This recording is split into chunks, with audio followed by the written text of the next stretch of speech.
clean audits. Now, for more on this story, we cross to reporter Aldrin Sampear, who's in Pretoria. Aldrin, good afternoon. A little bit of a delay, but I hope you can hear me. Just talk to us about what appears to be an anomaly. We have a rise in the number of municipalities receiving clean audits, a significant rise, but we still have a big increase in wasteful expenditure, almost doubling. How does the Auditor-General explain this?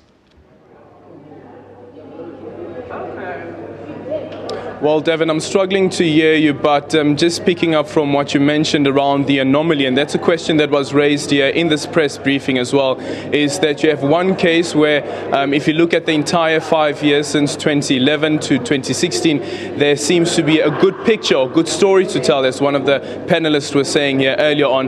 But then you look at the wasteful expenditure, fruitless and wasteful expenditure, which currently sit at 1.34 billion rand, and the explanation given by Kimi Makwetu, the Auditor-General, is that you have an entity, a municipality like Nelson Mandela Bay, for instance, which accounts for a whopping 42% of that irregular expenditure, that 1.34 billion rand expenditure.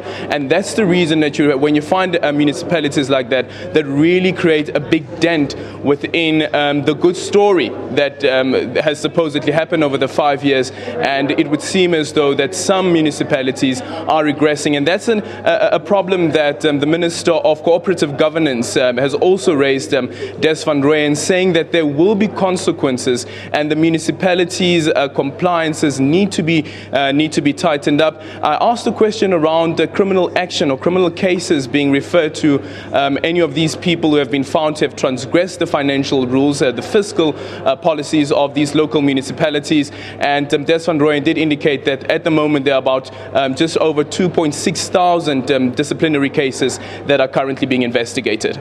Aldrin, I suppose the provinces and the comparisons between the provinces also tell a story, doesn't it?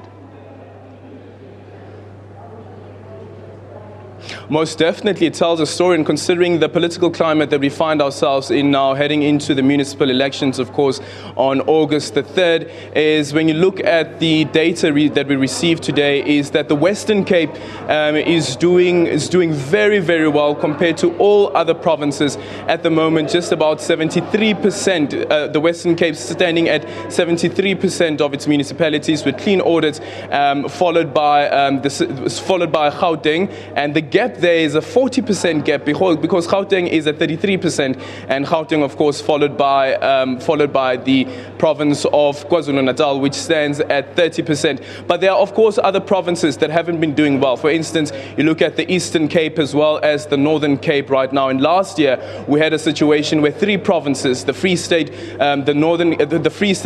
Limpopo, as well as the Northwest, which have failed throughout to have even one municipality that has a clean audit. And this time around, the Free State has one municipality at least, and that is Thabo Mofokeng, the municipality of Thabo Mofokeng. And applause coming, of course, from the Minister as well as from the Auditor-General and those representing the National Assembly. And then, Aldrin, finally, I mean, the dark cloud that hangs over many of the municipalities recently is that of protest action and some sort of social disorder. And I mean, of course, instability in these municipalities surely would have come up this morning.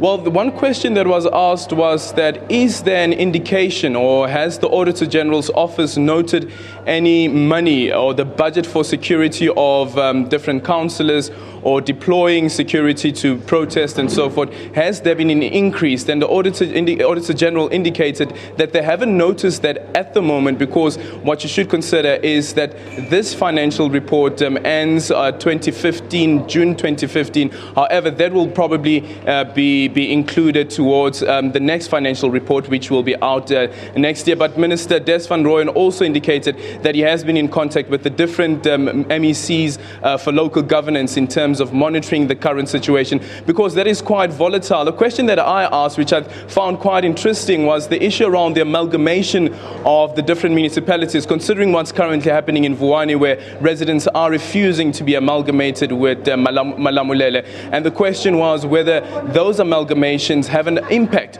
on the reports or the financial reports or outcomes of these financial reports. And Kimi Makwetu was quite clear that actually they do, and he made an example of the city of Tshwane, which is currently the biggest metro on the continent, saying that when the metro was amalgamated with all the different other metros surrounding it, it incurred some of the debt and some of the ratepayers who couldn't pay off the bills, and that, of course, as he puts it, created a bleaker outlook for those municipalities. The Minister of Cooperative Governance also touched on that issue, and he said that the transitional committees that have been set up when it comes to amalgamations are obviously sitting down to see how they iron out issues of finances as well as the debt incurred by the different municipalities, and how they make sure that there is an alignment of the different tariffs, because you could consider that a different municipality has a different tariff and all of a sudden they incorporate it into another municipality. Well, thanks very much indeed. That municipal